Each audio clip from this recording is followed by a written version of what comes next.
Selamat pagi teman-teman. Kali ini saya akan bahas tentang autis. Mungkin teman-teman sering mendengar kata-kata autis. Ada orang yang pakai HP terus sehingga dia tidak memperhatikan lingkungan sekitar.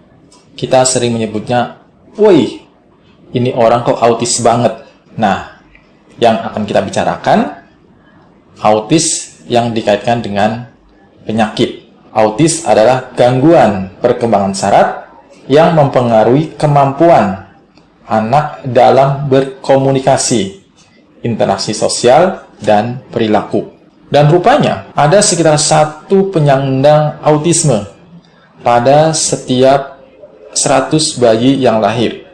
Itu saya ambil dari data Badan Pusat Statistik tahun 2010. Jadi cukup banyak ya. Gejala dari autis kurang lebih ada 2 kategori. Kategori yang pertama yaitu adanya gangguan interaksi sosial dan komunikasi. Ini bisa meliputi masalah kepekaan terhadap lingkungan sosial dan gangguan penggunaan bahasa verbal maupun non-verbal. Kemudian kategori yang kedua terkait dengan pola pikir, minat, dan perilaku yang terbatas serta bersifat pengulangan atau repetisi. Misalnya, si anak suka mengetuk-ngetuk atau meremas tangan. Atau suka merasa kesal saat rutinitas yang anak-anak lakukan diganggu. Dan orang-orang autis atau anak-anak autis juga cenderung memiliki masalah dalam belajar dan kondisi kejiwaan yang lain. Misalnya, hiperaktif, gangguan kecemasan, ataupun depresi. Nah, gejala dari anak-anak autis ini bisa terdeteksi pada usia awal perkembangan anak sebelum mencapai usia 3 tahun. Sekarang kita sama-sama melihat gejala autis lebih lanjut. Yang pertama, gejala yang terkait dengan interaksi dan komunikasi sosial. Contohnya, perkembangan bicara yang lamban atau sama sekali tidak bisa bicara. Tidak pernah mengungkapkan emosi atau tidak peka terhadap perasaan orang lain. Tidak merespon saat namanya dipanggil, meski kemampuan pendengarannya normal. Tidak mau bermanja-manja atau berpelukan dengan orang tua serta saudara. Cenderung menghindari kontak mata. Kemudian jarang menggunakan bahasa tubuh. Jarang menunjukkan ekspresi saat berkomunikasi. Jadi datar-datar saja. Tidak bisa memulai percakapan, meneruskan obrolan atau hanya bicara saat meminta sesuatu saja. Nada bicaranya yang tidak biasa.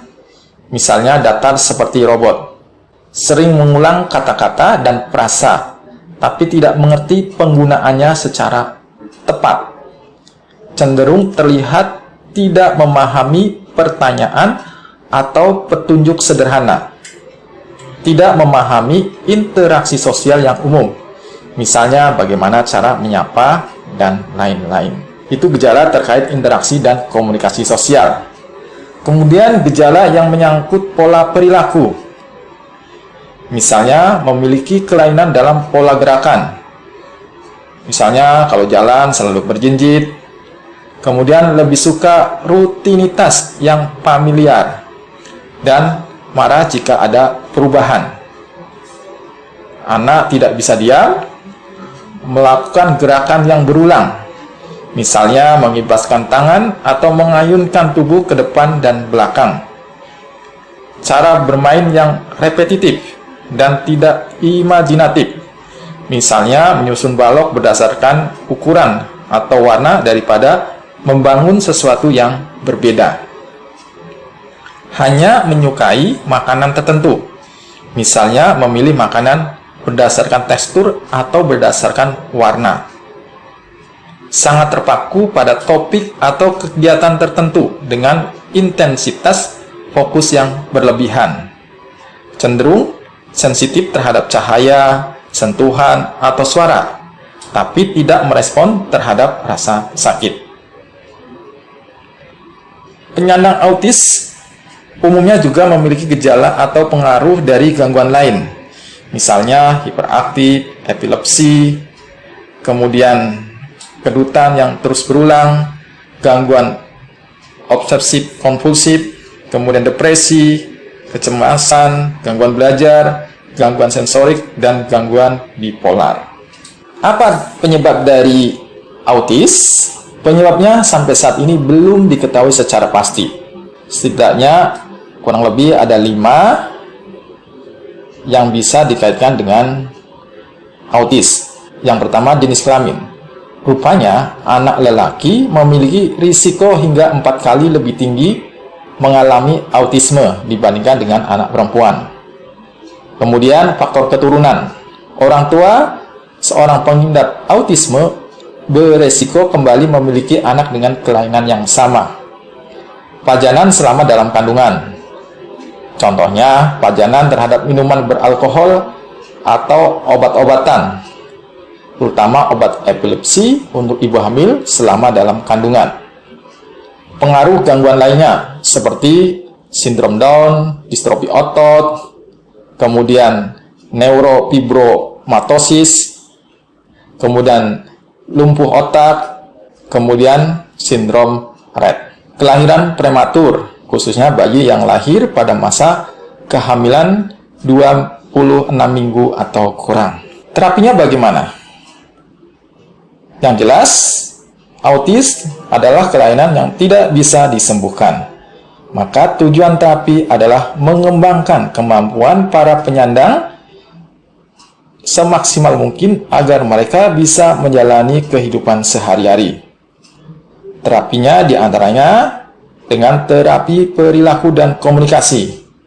Ini dilakukan agar penyandang autisme lebih mudah beradaptasi.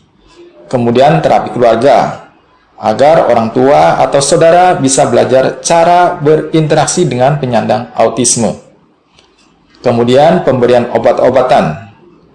Walau obat-obatan tidak bisa menyembuhkan autisme, obat-obatan ini mungkin diberikan guna mengendalikan gejala-gejala tertentu. Misalnya, gejala yang terkait dengan stres, depresi, ataupun gejala-gejala yang terkait dengan gangguan tidur, atau perilaku-perilaku yang agresif dan membahayakan. Yang keempat, terapi psikologi. Penanganan ini dianjurkan apabila penyandang autisme juga mengidap masalah kejiwaan lain, seperti gangguan kecemasan. Dari sisi nutrisi, apa yang perlu diperhatikan bagi penderita autis? Penderita autis pada prinsipnya bisa makan sesuai dengan anjuran gizi seimbang atau makanan yang sehat, sehingga anak-anak autis bisa tumbuh dengan baik. Ada banyak diet yang ditawarkan bagi mereka yang kebetulan menyandang autisme. Di antaranya diet bebas gluten dan kasein. Diet ini biasanya untuk menghindari semua produk yang mengandung gluten dan kasein. Gluten adalah protein yang secara alami terdapat dalam gandum, terigu, havermut, oats, dan barley. Sedangkan kasein adalah protein susu.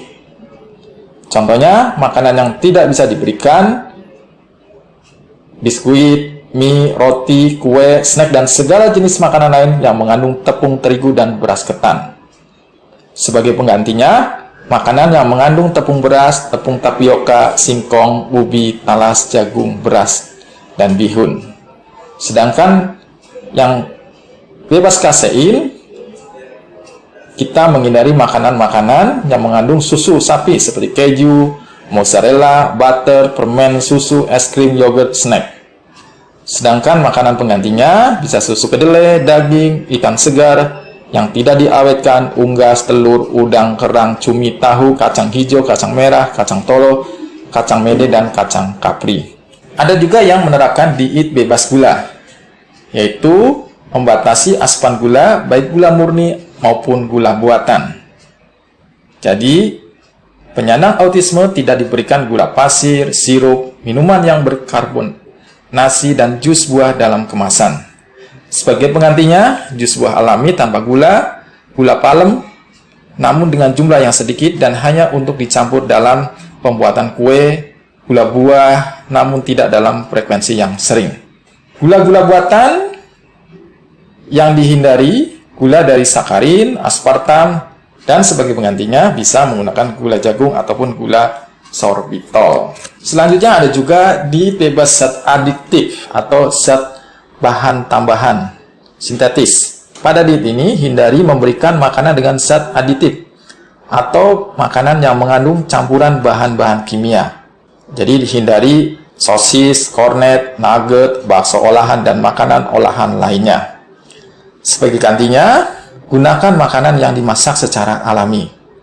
Gunakan bahan alami seperti daun pandan, daun suci, dan kunyit. Ada juga yang mengikuti diet bebas jamur. Jadi semua jenis makanan diolah dengan proses fermentasi itu tidak diberikan. Jenis makanan tersebut antara lain semua jenis jamur segar maupun kering, kecap, tauco, keju, kue yang dibuat dengan soda pengembang, permipan, atau sejenisnya. Makanan yang sudah lama disimpan atau buah-buahan yang dikeringkan. Hindarkan makanan yang dibuat melalui peragian, tempe, roti, dan lain-lain. Dan ada juga yang mengikuti diet bebas ikan. Maksudnya di sini adalah ikan-ikan yang diduga tercemar logam berat. Produk dari sinergi apa saja yang bisa mendukung terapi autisme? Produk tersebut antara lain adalah kalsiumat. Kenapa kalsiumat? Hal ini karena kalsiumat mengandung kalsium, magnesium, seng, vitamin D, dan mineral yang lainnya. Di mana kalsium itu penting sekali.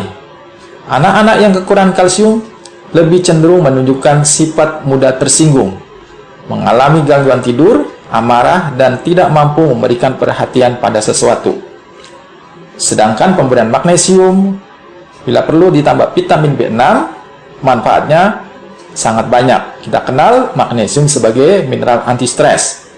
Dengan pemberian ini dapat meningkatkan kontak mata, bertambah minatnya terhadap dunia sekitar mereka, berkurangnya tantrum, dapat meningkatkan kemampuan berbicara, merangsang perkembangan bicara, mendukung sistem imun, proses visual, sensori, dan kemampuan kognitif. Bahkan dapat membantu mendukung proses detoksifikasi serta mendukung sistem pencernaan. Di dalam kalsiumat juga ada seng, yang hal ini baik sekali untuk melawan radikal bebas dan mengeluarkan racun logam berat dari tubuh. Serta ada vitamin D3.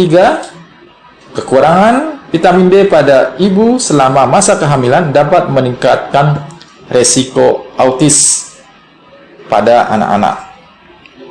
Produk selanjutnya itu Noni Plus. Nah, Noni juga dikenal sebagai obat stres alami.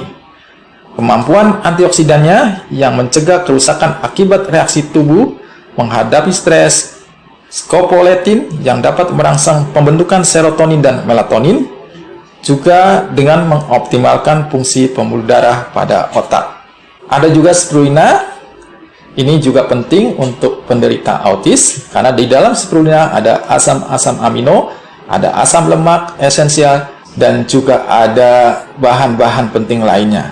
Asam amino ini sangat penting untuk membangun struktur protein otot, membuat enzim yang mengontrol setiap reaksi kimia di dalam tubuh, membuat variasi neurotransmitter otak dan hormon-hormon, berperan dalam detoksifikasi dan proteksi antioksidan, dan kekurangan asam amino dapat menyebabkan efek yang merugikan seperti gangguan belajar dan perilaku. Kemudian dalam spirulina ada asam lemak esensial yang sangat penting untuk perkembangan normal otak dan pemeliharaan neurotransmitter yang diperlukan untuk mempengaruhi perilaku dan cara belajar serta dapat meningkatkan perhatian. Bahkan penting untuk membantu meningkatkan respon imun, melawan peradangan di dalam sistem pencernaan. Produk lainnya juga bisa diberikan tergantung dari kebutuhan dan keluhan dari penderita ataupun penyandang autisme. Demikian bahasan saya tentang autisme. Semoga bermanfaat. Selamat pagi.